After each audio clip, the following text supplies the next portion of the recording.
El poder del sistema inmunológico. Le pouvoir du système immunitaire.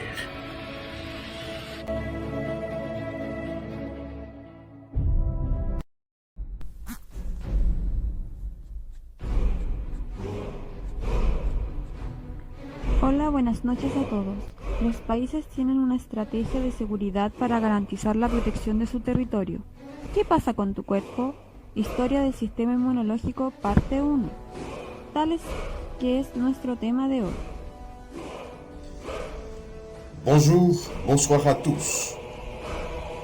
Les pays ont une stratégie de sécurité pour assurer la protection de leur territoire. Qu'en est-il de votre corps? Histoire du système immunitaire, première partie, tel est le sujet d'aujourd'hui.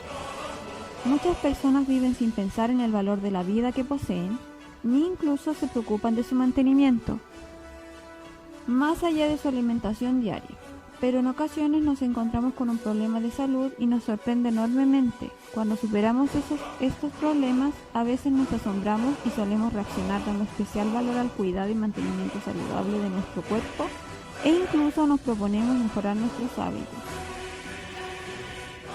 Beaucoup de gens vivent sans penser à la valeur de la vie qu'ils ont. Ils ne se soucient même pas de son entretien sain au-delà de leur alimentation quotidienne. Mais parfois, nous nous retrouvons avec un problème de santé et cela nous surprend énormément. Lorsque nous surmontons cet embouteillage, parfois nous sommes émerveillés et nous avons tendance à réagir en accordant une valeur particulière aux soins et au maintien sain de notre corps et nous proposons même d'améliorer nos habitudes.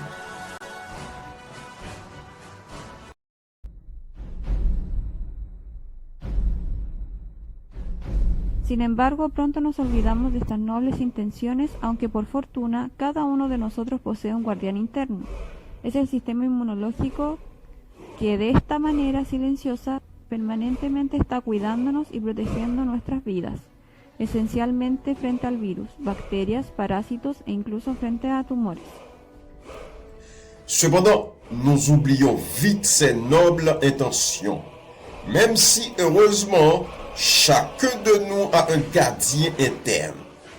C'est le système immunitaire qui, en silence, prend soin de nous en permanence et protège nos vies, essentiellement contre les virus, les bactéries, les parasites et même contre les tumeurs. La evidencia más antigua conocida de observaciones inmunológicas data del año 430 a.C., cuando el historiador Tucídides relató el episodio de peste. En esta fecha, durante la pandemia de fiebre tifoidea que azotó Atenas durante la guerra del Peloponeso, Tucídides notó que las personas que ya habían soportado y sobrevivido a la infección podían cuidar a los enfermos. La plus ancienne preuve connue d'observation immunologique remonte à 430 avant Jésus-Christ, lorsque l'historien Thucydide a raconté un épisode de peste.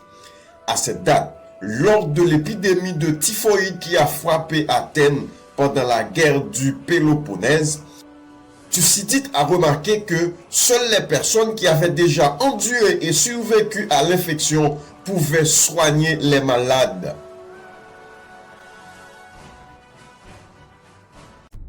La inoculación de la viruela o variolación fue practicada originalmente en China y la India. En la India ponían a los niños las ropas de los enfermos de viruela que estaban impregnadas de las materias contenidas en las pústulas variolosas.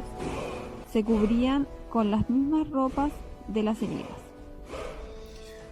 L'inoculation, la variolisation ou la variolation de la variole était à l'origine pratiquée en Chine et en Inde.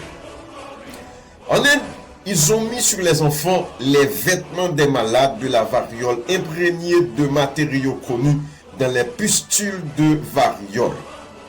Les blessures étaient couvertes des mêmes vêtements.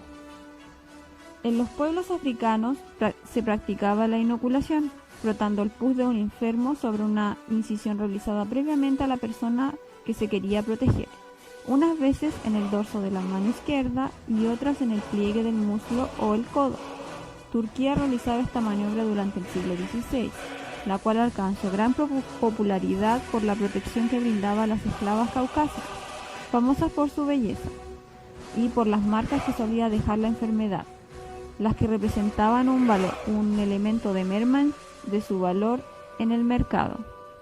Chez les peuples africains, l'inoculation était pratiquée en frottant le pus d'un patient sur une incision faite préalablement à la personne à protéger, parfois sur le dos de la main gauche et d'autres fois dans le pli de la cuisse ou du coude.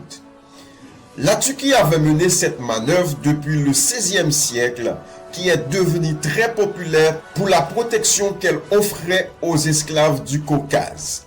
Célèbre pour leur beauté contre les marques que la maladie laissait autrefois, ce qui représentait un élément de diminution de leur valeur dans le marché mondial.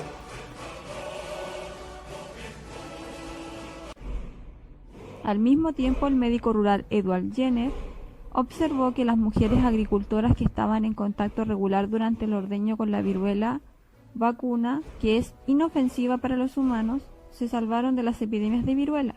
Entonces, solo síntomas débiles.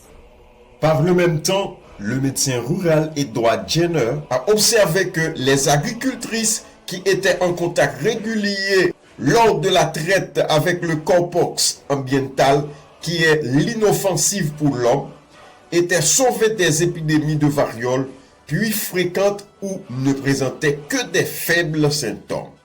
Después de haber estudiado intensamente el fenómeno, el 14 de mayo de 1796 extrajo pus de una pústula de una niña contaminada con viruela y la inyectó en un niño de 8 años.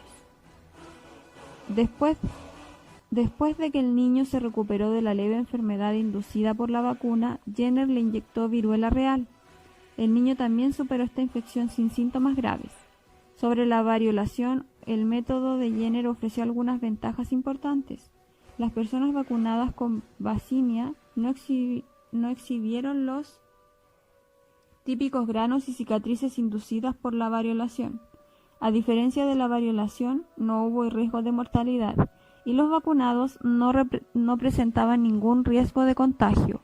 El virus Vaccinia es el origen de los nombres vacuna y vacunación, y Edward Jenner se considera hoy como el fundador de la inmunología. Après avoir étudié le phénomène de manière intensive, le 14 mai 1796, il extrait du pus d'une pustule d'une fille contaminée par le vaccin et l'injecte à un garçon de 8 ans.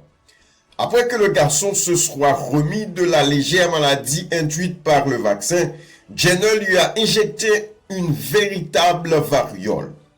Le garçon a également surmonté cette infection sans symptômes graves. En ce qui concerne la variolation, la méthode de Jenner offrait des avantages importants. Les personnes vaccinées par la vaccine ne présentaient pas les boutons et cicatrices typiques induits par la variolation. Contrairement à la variolation, il n'y avait aucun risque de mortalité et les vaccinés ne présentaient aucun risque de contagion. Le virus de la vaccine est à l'origine des dénominations vaccin et vaccination. Et Edward Jenner est aujourd'hui considéré comme le fondateur de l'immunologie.